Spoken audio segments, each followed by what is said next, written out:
capítulo 2.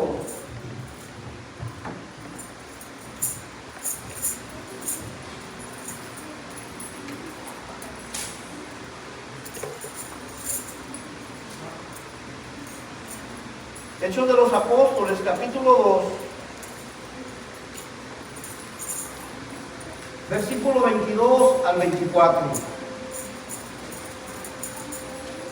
Los que traigan pluma, libretita, bien hacen en apuntar las citas bíblicas, siempre en hacer su apunte personal de lo que usted recibió, o bien de lo que a usted le gustaría que no se le olvidara, para luego ver sus apuntes.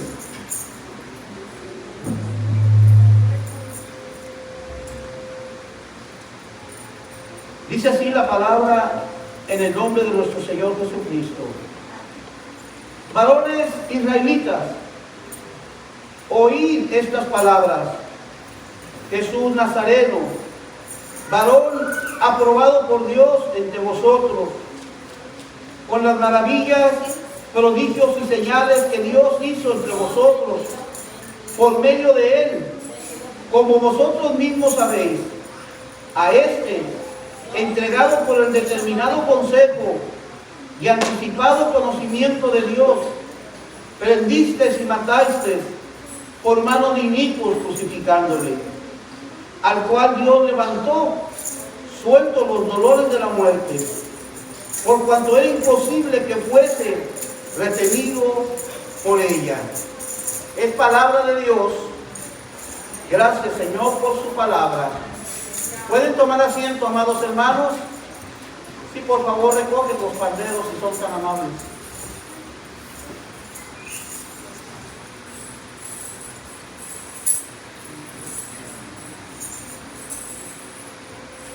Los saduceos y los fariseos, hermanos, eran dos castas religiosas en la época de los tiempos bíblicos de Jesús y de los apóstoles. Estas dos religiones no se podían ver entre sí. La razón es esta. Los saduceos decían que no existía la resurrección. Ellos no creían en la resurrección de los muertos. En tanto que los fariseos sí creían en la resurrección de los muertos. Y aunque eran opuestos entre sí, se juntaban todos para tentar a Jesucristo en todo. Así que Jesús, en una ocasión, les hizo una pregunta a ellos. ¿Ustedes qué pensáis de Cristo? ¿Ustedes qué pensáis de Cristo? Cuando usted lee la Escritura, esta pregunta la va a encontrar en el Evangelio según San Mateo, en el capítulo 22 y en el versículo 42. ¿Qué pensáis de Cristo? Y el tema de esta noche es precisamente, ¿qué piensa usted del Cristo? ¿Qué piensa usted del Cristo? ¿Qué pensamiento y qué sentimientos tenemos hoy en día hacia nuestro Señor Jesucristo? Jesús mismo nos presenta este desafío. Cuando leemos la Escritura, la tenemos que hacer nuestra para poder tener un mayor entendimiento y una mayor percepción de las cosas que son del Espíritu de Dios. Pues la misma Escritura dice que el hombre carnal no puede percibir las cosas que son del Espíritu de Dios, porque todas estas se han de discernir espiritualmente. Así que, hermanos, Jesús nos hace este desafío hasta hoy en día por medio de la Escritura. ¿Qué piensa usted de Cristo? Toda nuestra eternidad, amados hermanos, depende de la respuesta que usted tenga en su relación hacia Jesús. El libro de Eclesiastés, en el capítulo 3, dice que Dios todo lo hizo hermoso en su tiempo, y Él ha puesto eternidad en el corazón de los hombres sin que ellos alcancen a entender la obra que Dios ha hecho desde el principio hasta el fin. Así que, hermanos, Dios es el que pone la eternidad en el corazón del hombre. La eternidad no es un invento humano. La eternidad no es una filosofía de hombres.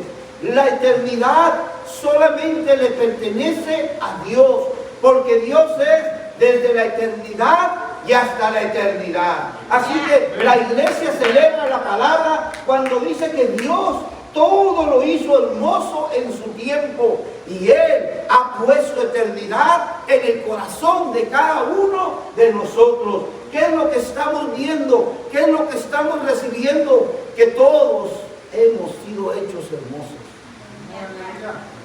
en nuestro tiempo.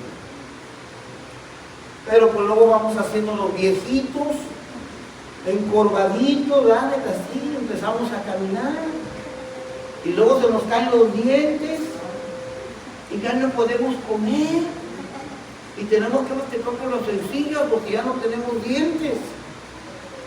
Pero Dios todo lo hizo hermoso en su tiempo. Y si hay algo que Dios ha puesto en el ser humano, es la eternidad en el corazón. Y es por esa eternidad por la que estamos aquí. Estamos aquí porque un día estaremos en esa eternidad con Cristo en el reino de los cielos. Si hay algo que la Biblia nos promete, es que la iglesia de Cristo va a ser levantada con poder para estar en esa eternidad. Porque Dios ha puesto eternidad, pero el hombre no alcanza a entender. Y por eso es que muchos se privan de esa eternidad. Entonces, hermanos, en Jesús nosotros podemos ver la divinidad y la humanidad que hay en Él, que se encontraron, que se mezclaron, y nació Jesús milagrosamente del vientre de la Virgen María y por obra del Espíritu Santo. Todo eso lo saben todos ellos, los niños, se lo saben así. Pregúntenle usted a cualquiera de ellos de la historia de cómo nació el niño Jesús, y ellos le van a decir todos los detalles que usted no se acuerda o que usted no sabe. Así que para nosotros ver que Jesús viene a la tierra, que Jesús bajó de su trono celestial y que entró al campo de nosotros los humanos con el fin de acabar para siempre con el misterio del pecado. Y por eso la Escritura dice en el Evangelio según San Juan: en el mundo estaba y el mundo por él fue hecho, pero el mundo no lo quiso recibir. A los suyos vino y los suyos no lo recibieron, mas a todos los que le recibieron, a los que creen en su nombre, les dio potestad de ser hechos hijos de Dios. ¡Qué hermoso es cuando el ser humano recibe a Cristo! ¡Qué hermoso es cuando el ser humano cree en su nombre! ¡Qué hermoso es cuando creemos que solamente Jesucristo es el único que puede haber perdón de pecados, salvación y la eternidad con Dios! ¡Gloria a Dios! Entonces, hermanos, la Escritura dice: y aquel Verbo fue hecho carne y habitó entre nosotros, dicen los apóstoles, y vimos su gloria, gloria como la del unigénito del Padre, lleno de gracia y de verdad. Porque Jesucristo es la verdad, y porque Jesucristo, de la fuente de su gracia, nos ha dejado su gracia. ¿Cuántos aman? ¿Cuántos desean esa gracia sobre sus vidas? Es la gracia maravillosa de Jesús la que nos alimenta cada día. Amén. Así que, hermanos, la persona de Jesús y su ministerio son una fuente inagotable de estudio. Desde los siglos, por los siglos y por los siglos, los eruditos, los estudiosos seguirán investigando, y científicos y los teólogos, los filósofos en las universidades seguirán estudiando la vida, la obra, el ministerio del Señor Jesucristo. Pero nosotros no necesitamos tanto. Nosotros lo único que necesitamos es leer a la palabra y creer a la palabra. Esto no se trata de dudar, esto no se trata de investigar, esto se trata de creer a la palabra y creer al Evangelio que nos salva y que nos restaura. Y lo primero que debemos de ver es que el nacimiento de Jesús fue virginal. Así lo había dicho el profeta Isaías en el capítulo 7. Es el milagro de Él mismo. El Dios Espíritu se encarna y viene a la tierra. He aquí que una virgen concebirá, dijo el profeta de Dios, y dará a luz un hijo. Y luego vemos el significado del mismo milagro. Y llamará su nombre Emmanuel, que traducido es Dios con nosotros. Así que Dios deja su trono celestial, Dios deja su reino celestial para venir a esta tierra y vadear entre la inmundicia del pecado. Pero para eso vino Jesús, para buscar y para salvar lo que se había perdido. Y yo era uno de los que estaba perdido. Yo era uno de los perdidos. Y yo creo que aquí hay muchos de los que andaban perdidos. Pero un día vino Cristo a tu vida y Él te rescató de la inmundicia. Te puso en un lugar alto. Ahora te lo hizo de Dios.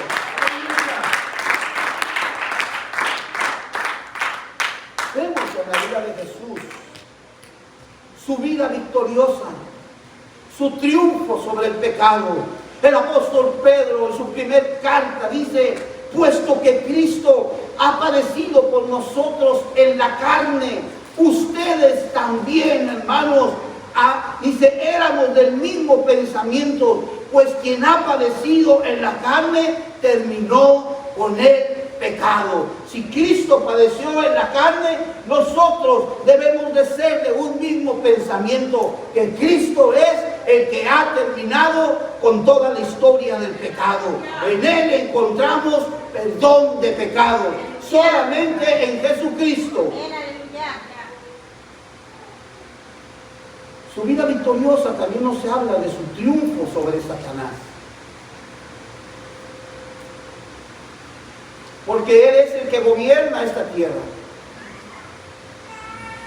El diablo, el Señor lo reprende, hermano, está en esta tierra gobernando y trayendo y causando mucha destrucción, mucho sufrimiento, mucho dolor.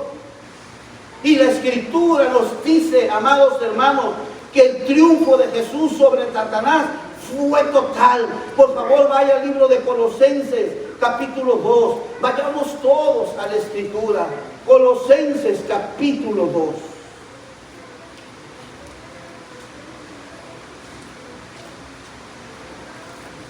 ¿Estamos ahí, amados hermanos? Miren qué bonito se ven todos los niños con su Biblia. Miren, miren. Vamos a darle un aplauso a nuestros niños, hermanos. Miren, todos están con su Biblia. Gloria a Dios. Hermanos, hermanas, los felicito. Esos son los niños que necesitamos en esta iglesia. Siempre ya desde niños con su espada de 2 filos. Y algunos todavía no ven, pero ellos están buscando la Escritura. ¿Qué deseamos para ellos, hermanos? Que Dios los bendiga. Colosenses, capítulo 2, versículo 12 al 15. Así que la vida victoriosa de nuestro Señor Jesucristo tiene un triunfo grande y poderoso sobre Satanás. Y la Escritura dice en el verso 12: sepultados con Él en el bautismo. ¿Ya lo vio? Tenemos que estar en el bautismo. Sepultados con Él en el bautismo, en el cual fuiste también resucitados con Él, mediante la fe en el poder de Dios que le levantó de los muertos. Y a vosotros, estando muertos en pecados y en la incircuncisión de vuestra carne, os dio vida juntamente con Él, perdonándonos todos los pecados, ¿Cuántos pecados, hermanos? Todos los pecados. Anulando el acta de los decretos que había contra nosotros. ¿Contra quién, iglesia? Contra nosotros. No era contra Jesús, era contra nosotros. Que no era contraria, quitándolo de en medio y clavándola en la cruz. Verso 15. Y despojando a los principados y a las potestades, los exhibió públicamente, triunfando sobre ellos en la cruz. El triunfo sobre Satanás fue total. Y si hay alguien que está derrotado, si hay alguien que está acabado, se llama Satanás. El Señor lo reprenda. Y él, iglesia de Bryan, no tiene ninguna autoridad sobre su iglesia. La autoridad de Dios está sobre su pueblo. La autoridad de Dios está sobre los lavados por la preciosa sangre de Cristo. Hay una autoridad sobre tu vida. Ejerce tu autoridad. Reprende los demonios. Echa fuera el devorador de tu vida y toma la autoridad, hermano, porque Él ya triunfó. Él ya derrotó el pecado. Jesucristo ya derrotó a los principados, a los potestades, pero tienes que creerlo.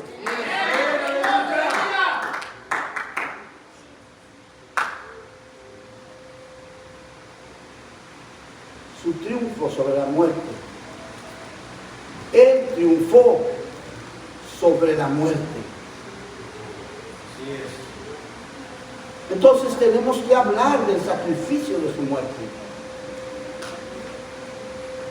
Tenemos que hablar del sacrificio de Jesús, su muerte. Las profecías del Antiguo Testamento, hermanos, sobre todo Isaías, el profeta de Dios, en el capítulo 53, hablan de todos los sufrimientos de Jesús en la cruz. 700 años antes de Cristo, el profeta de Dios, en el capítulo 53 de Isaías completo, recibe una revelación poderosa que ahora nosotros la podemos entender y la podemos recibir por la misma palabra de Dios. Qué hermoso es estar viviendo todavía los tiempos de la iglesia. Qué hermoso es creer en la palabra de Dios. Pero las profecías del Antiguo Testamento, hermanos, hablan del sacrificio, de la muerte de Jesús en la cruz, en el madero. Así también las propias profecías de Jesús. Cuando Jesús estuvo en la tierra, Él habló de su muerte, Él habló de sus padecimientos, de sus sufrimientos, de su muerte, de su sepultura. Él habló de su resurrección. Y si hay algo que nosotros debemos de hacer es tomar la Escritura, leerla y darnos cuenta que Cristo mismo habla la propia profecía de lo que a Él le iba a acontecer. No una vez, no dos veces, en varias ocasiones Él les anuncia a sus discípulos por todo lo que Él habría de pasar. Por eso le invito a que abra la Escritura en el Evangelio de Mateo, capítulo 20. Vamos todos los niños, Evangelio según San Mateo, capítulo 20.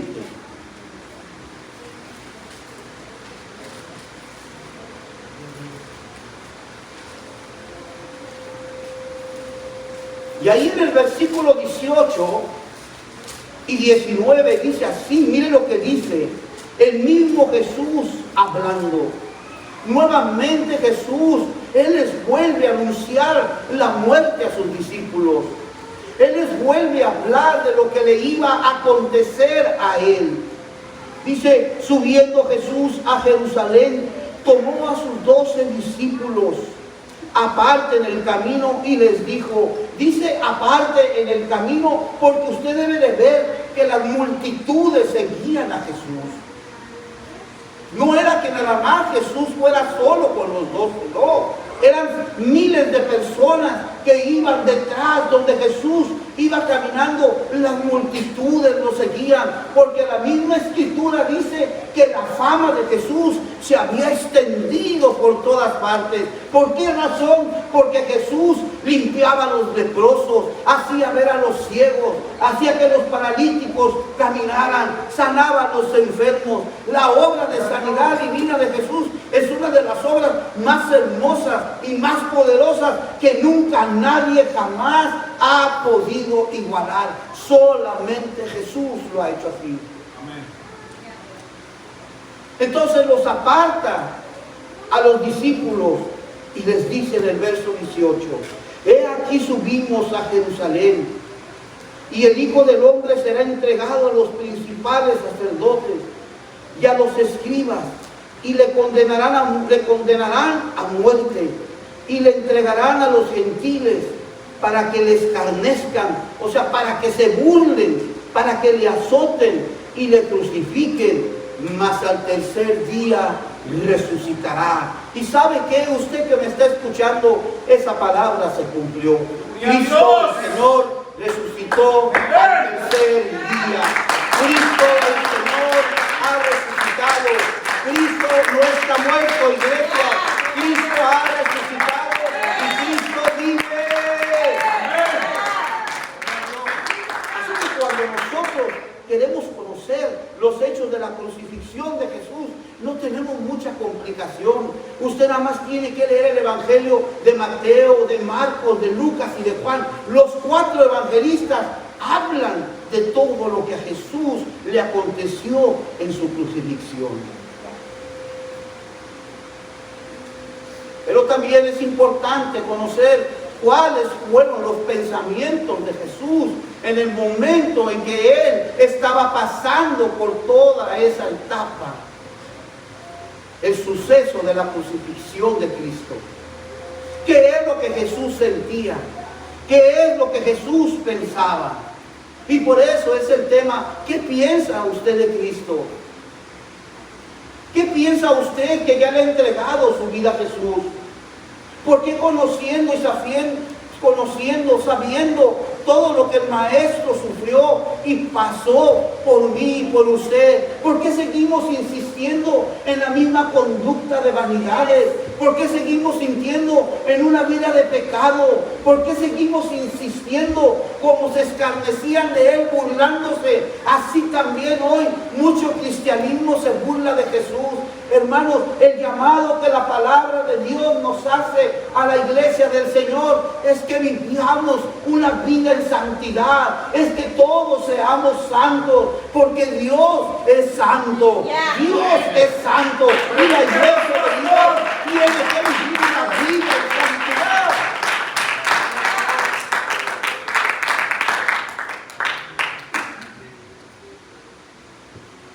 Y el Salmo 22, vaya por favor.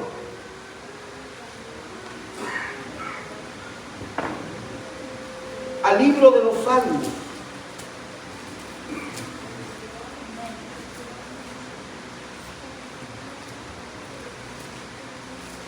Y ponga atención, por favor, mi amado hermano, porque este Salmo 22, hermano, nos brinda una descripción tan detallada de la crucifixión que algunos han llamado a este Salmo el quinto Evangelio. Otros eruditos bíblicos le han llamado que es el Evangelio de David. Pero este Salmo fue escrito 1000 años antes de la venida de Jesús. Oigó bien, este Salmo 22 fue escrito, inspirado por Dios a David, y es escrito 1000 años antes de la venida de Jesús a la tierra. Y David describe la escena de los sufrimientos de Jesús como si él hubiera estado presente allí en el Gólgota. Hermano, yo no sé si usted sabe de lo que yo le estoy hablando. Yo no sé si cuando menos por alguna vez usted ha leído el Salmo 22 completo. Pero cuando usted lee ese salmo, lo menos que usted puede sentir es cómo nuestro Señor Jesucristo fue escarnecido, fue traspasado, cómo se burlaron de Él, cómo lo mataron y cómo todo estaba escrito como iba a suceder. Por eso David pareciera que está ahí en el Gólgota, porque todo lo que está escrito en el Salmo 22, tal cual quedó escrito, así todo se cumplió en la vida de Jesús de Nazaret. Y David no se limita solamente a hablarnos de los sufrimientos del Mesías crucificado, sino que también nos revela los pensamientos más íntimos del que está en la cruz siendo crucificado. Ninguno de los incidentes en la vida de David y ninguna de las circunstancias por las que él atravesó tienen que ver con lo que está escrito en el Salmo. Eso es lo más extraordinario. La vida de David estuvo llena de persecuciones, los mismos hijos lo quisieron matar. La vida de David está llena de muerte, de guerra, de destrucción. Pero entienda, ninguno de los incidentes en su vida o circunstancia por la que él haya atravesado puede explicar este salmo. Por tanto, es obvio que David no está escribiendo ninguna experiencia de él personal. Léalo bien. ¿Cómo es posible que David pueda hablar con tanta precisión de lo que había de padecer el Mesías? En este cuadro encontramos todos, hermanos, que este salmo es una ejecución de alguien que iba a morir, y de una manera muy exacta, de una crucifixión. Y la crucifixión es conocida como una pena de muerte, una pena capital, pero no era conocida en el tiempo en el que vivió David, porque la crucifixión la trajo el Imperio Romano alrededor de 900 años después. ¿Se da cuenta cómo el Salmo 22 es inspirado por el Espíritu Santo de Dios?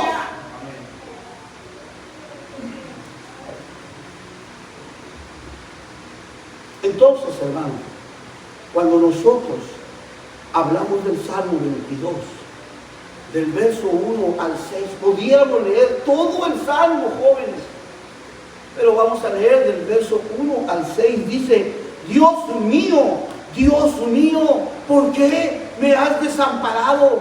Por el amor de Dios, hermano, dígame de quién fueron esas palabras en la cruz.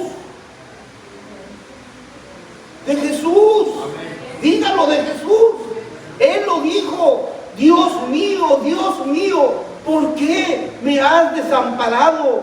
¿Por qué estás tan lejos de mi salvación y de las palabras de mi clamor? Dios mío, clamo de día y no respondes, y de noche y no hay para mí reposo, porque hubo un abandono total de Jesús en la cruz del Calvario. Su Padre lo abandonó, se separó de él, y Jesús ahí fue hecho pecado por todos nosotros. Por eso es que no entiendo la conducta humana. Porque está viendo todo esto, todavía la gente se resiste a entregarle su vida a Cristo. Si Él la entregó por todos nosotros.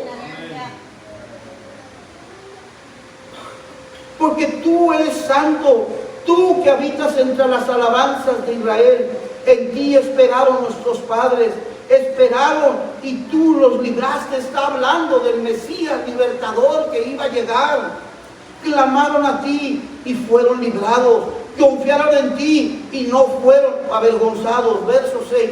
Mas yo soy gusano y no hombre, oprobio de los hombres. Esto es vergüenza de la humanidad, oprobio de los hombres y despreciado del pueblo. Si hay un hombre que fue despreciado por los suyos, ese hombre se llama Jesucristo.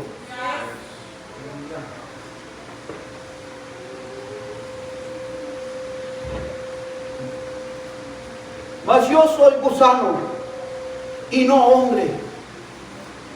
Cuando usted lee esas palabras, no encuentra una relación, pero yo se la voy a enseñar hoy.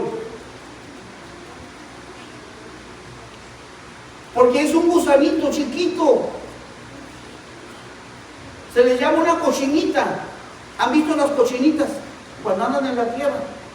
Son como color negritas, ¿verdad? Y otras son cafecitas. Pero aquí no hay unas que son bien rojas, coloraditas, coloraditas. Es un gusanito.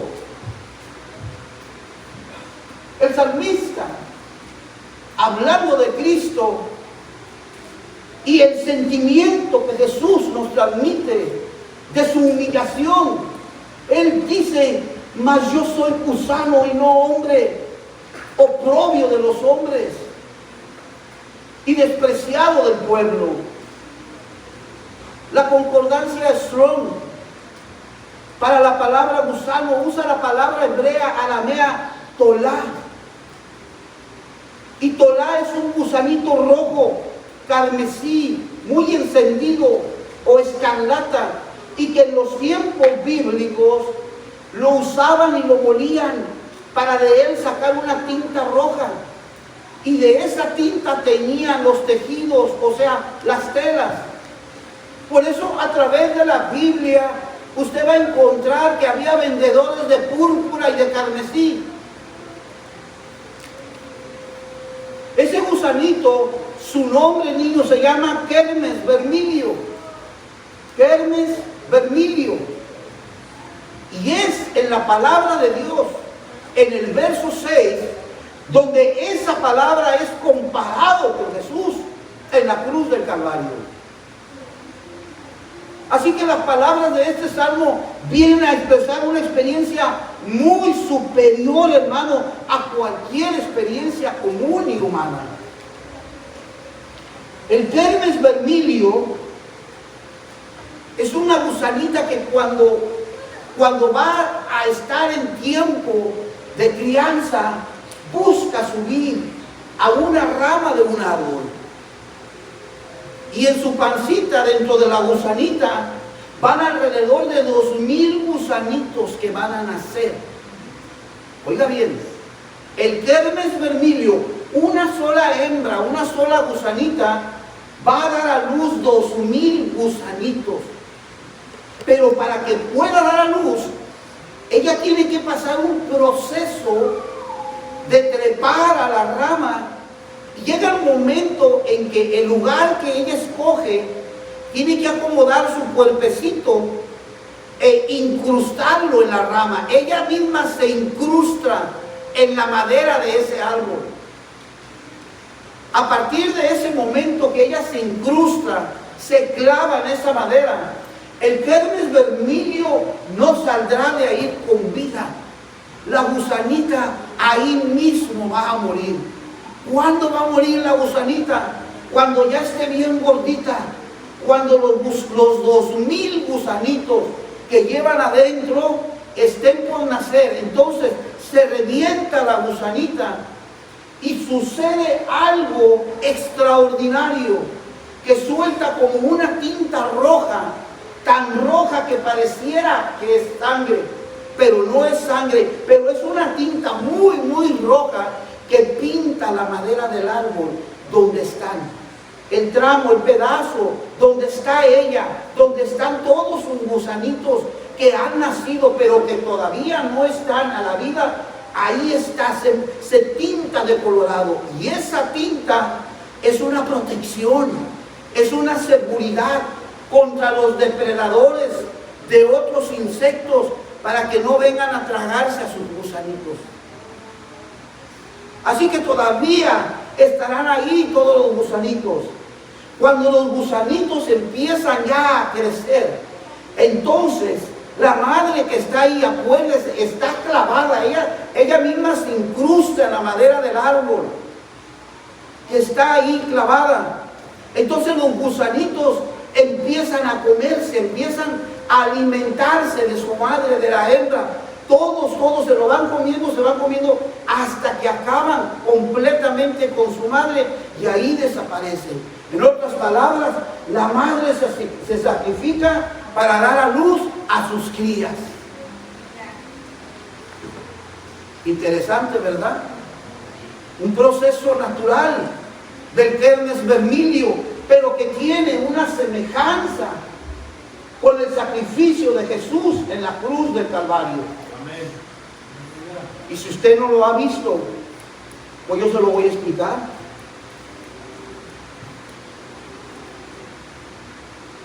Cuando la tinta roja mancha la madera donde está el cuerpo del Kermes vermilio, hermano, al tercer día de haber manchado esa tinta, se empieza a blanquear y a blanquear y a blanquear, y se cubre esa parte de la madera como de una lana blanca, blanca, que con el paso de los días el aire se va llevando la lana blanca, y desaparece todo.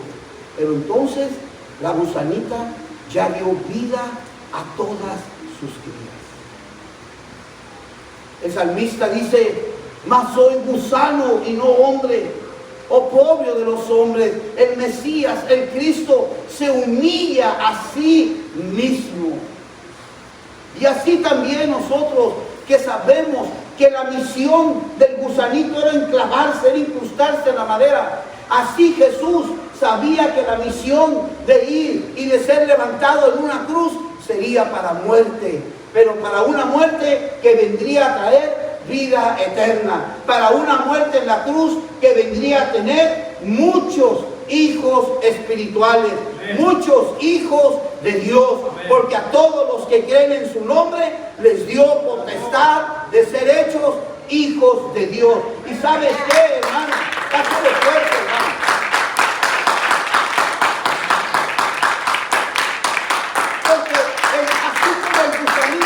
Derrama la tinta roja, así la sangre de Cristo fue derramada sobre la cruz romana. ¿Y sabes para qué fue derramada, iglesia?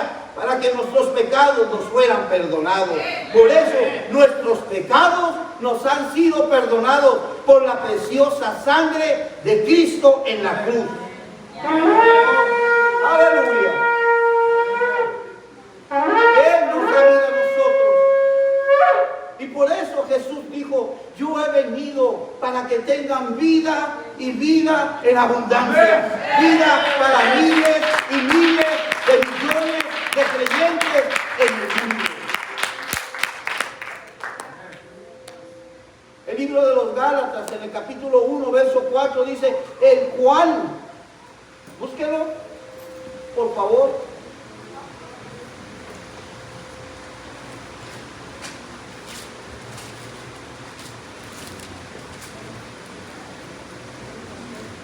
El cual se dio a sí mismo por nuestros pecados, para librarnos del presente siglo malo,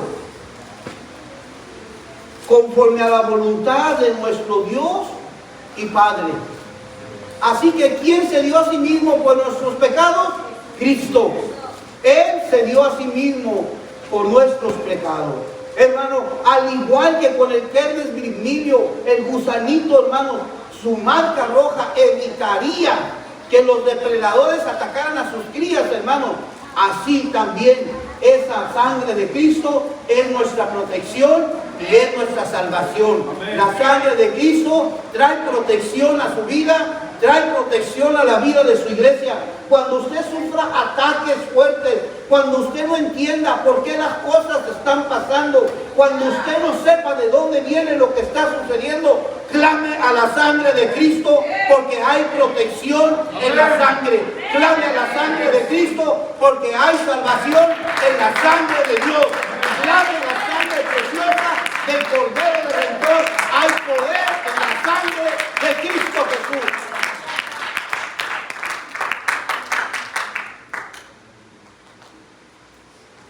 Así que la gusanita sabe que su misión es para muerte. Y Jesús había profetizado todo lo que iba a pasar y la forma en que Él iba a morir. Por último, la tinta, a los 3 días, esa tinta rojiza se vuelve, porque la tinta se incrusta sobre la madera, y aún la tinta incrustada sobre la madera se vuelve blanca, una telita blanca, blanca, blanca, blanca.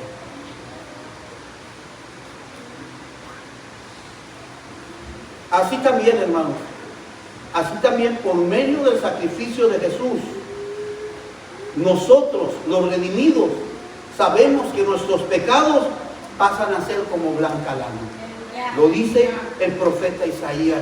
Venid luego, dice Jehová, y estemos a cuenta. Si vuestros pecados fueren como la grana. ¿Usted cree que los profetas escribieron todo esto nada más porque sí? No, hermano, lo escribieron porque toda la profecía se cumplió en Jesús de Nazaret. Venid luego, dice Jehová, y estemos a cuenta. Si vuestros pecados fueren como la grana, como la nieve serán emblanquecidos. Si fueren rojos, ¿como qué? Como el carmesí, como la tinta del gusanito, vendrán a ser como blanca lana. Y por eso Dios llama a los creyentes y les dice: ven, vamos a ponernos a cuenta. Ven, yo te voy a perdonar tus pecados. Ven, todos tus pecados te van a ser perdonados. Pero acepta mi señorío sobre tu vida. Entrégame tu vida. Y en el nombre de Jesucristo tu bautismo y todos tus pecados van a ser perdonados. ¿Alguien sabe esto? ¿Alguien ha experimentado lo que es que los pecados nos hayan sido perdonados? Qué hermoso es comprender la palabra. Amén. Por eso a veces para muchas personas es difícil aceptar la redención por medio de la sangre de Jesús. Las expresiones de ellos comunes son: es que no, yo he hecho muchas cosas malas. Es que usted no sabe, pastor, todo lo que yo hice. No creo que a mí Dios me pueda perdonar, pastor. No, usted no sabe, yo hice esto, yo hice el otro. Pues mira, hermano, yo no podré saber todo lo que tú hiciste, pero si hay una palabra que te trae la seguridad total de que Dios te va a perdonar todos tus pecados, aunque fueran rojos como el carmesí, dice: tus pecados vendrán a ser como blanca lana, porque Dios perdona nuestros pecados. Todo aquel que a Él viene, Dios no lo va a despreciar. Alguien diga ahora amén, hermano.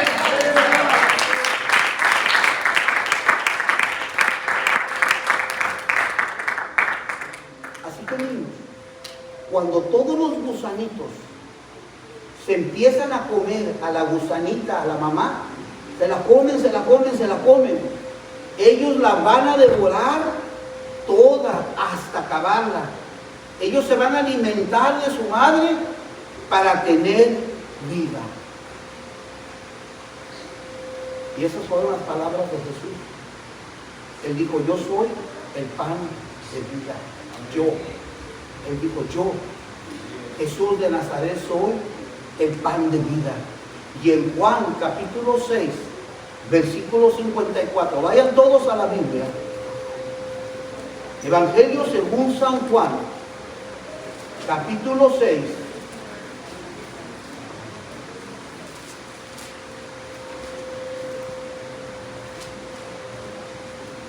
Versículos 54 al 56, Jesús dijo estas palabras: el que come mi carne y bebe mi sangre, ¿sí estamos ahí, hermanos? ¿Sí? El que come mi carne y bebe mi sangre tiene vida eterna, y yo le resucitaré en el día postrero. Jesús está hablando de la vida eterna, pero también Jesús está hablando de la resurrección. Porque mi carne es verdadera comida y mi sangre es verdadera bebida. El que come mi carne y bebe mi sangre, en mí permanece y yo en él.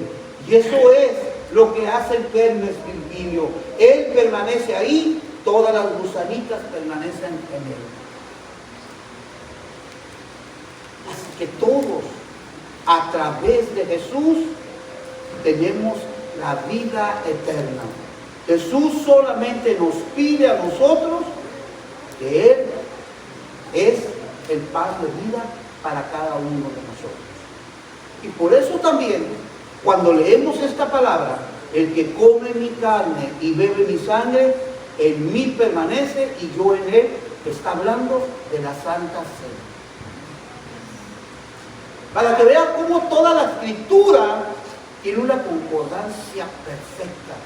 y tiene una razón de ser. Así que cuando usted lee el Salmo 22 y llega al versículo 6, usted no va a entender por qué David dijo: yo soy gusano y no hombre, oprobio de los hombres y despreciado del pueblo. No, porque eso se hizo y se escribió para el cumplimiento en la vida de Cristo Jesús, nuestro Señor. Eso lo fuerte, hermano. Eso lo fuerte. Eso es la honra y la gloria. ¿Qué piensa usted de Cristo? ¿Qué piensa usted de Cristo? De su resurrección victoriosa. Ascendió de la tumba de entre los muertos. Ascendió a su trono de gloria. El mártir Esteban dijo: he aquí, veo los cielos abiertos y al Hijo de Dios sentado en su trono. ¿Qué piensa usted de Cristo? Porque su regreso va a ser visible y su regreso es inevitable.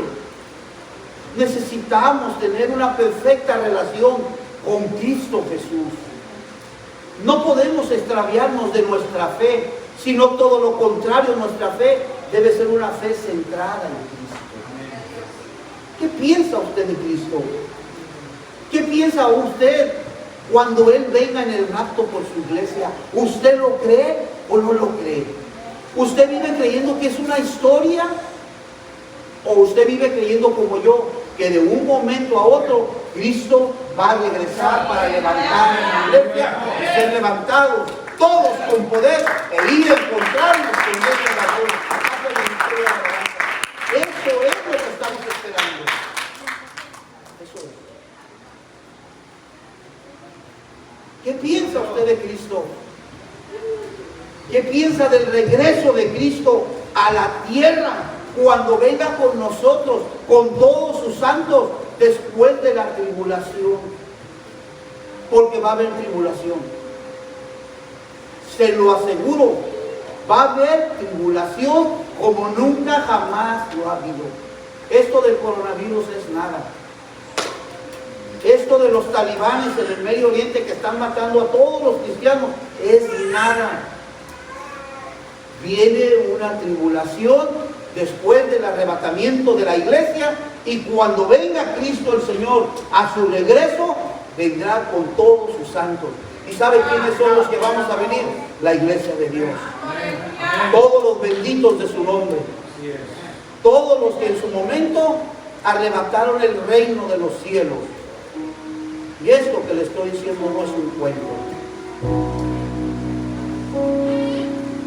Como tampoco lo es el del Kermes Bermúdez. No.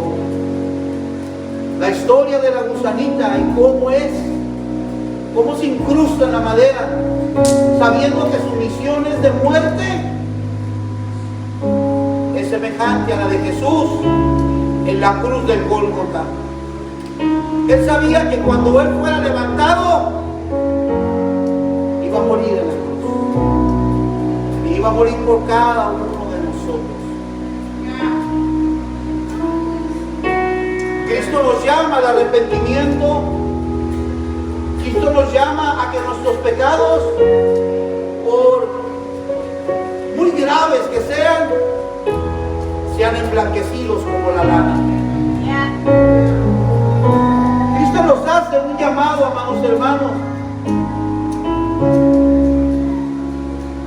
a que nosotros estemos en comunión con Él y comamos de su carne y de su sangre, porque Él es el pan de vida. Lo invito a que se ponga de pie.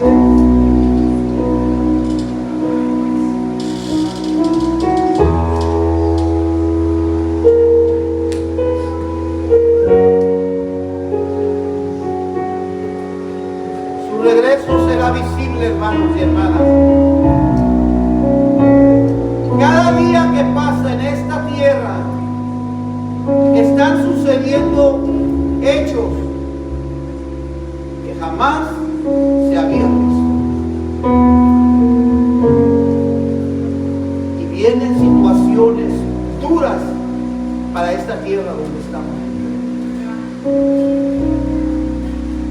yo lo voy a invitar a, si usted quiere venir un momento al altar, si usted quiere venir por unos minutos pensando